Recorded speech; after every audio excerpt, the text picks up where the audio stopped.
আসসালামু আলাইকুম। মাইক্রোসফট ওয়ার্ডের নতুন আরেকটা ভিডিওতে আপনাদেরকে স্বাগতম। আজকে আমরা দেখব কিভাবে মাইক্রোসফট ওয়ার্ডে একটি পেজ নাম্বার ব্যবহার করবেন।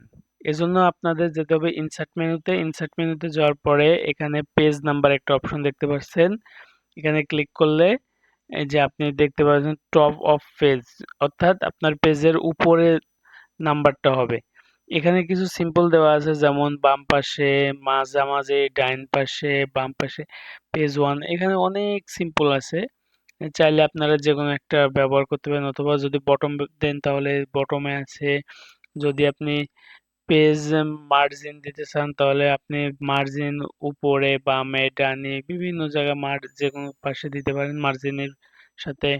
যদি কারেক্ট পজিশন আপনার মাউস পয়েন্টারটা যেখানে আছে বা আপনি ঠিক সেখানে দিতে চাচ্ছেন তাহলে সেখানে দিতে পারেন। এখানে format page number, remove page number, কোনো পেজ নাম্বার রিমুভ করতে চাইলে রিমুভ পেজ নাম্বারে ক্লিক করতে পারেন।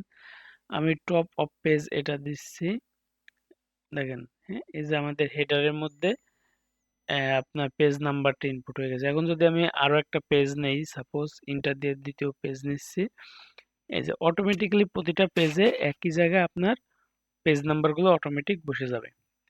এই ছিল আজকের ভিডিওতে। ভিডিওটা যদি ভালো লেগে থাকে তাহলে আমাদের ইউটিউব চ্যানেলকে সাবস্ক্রাইব করতে ভুলবেন না। ধন্যবাদ।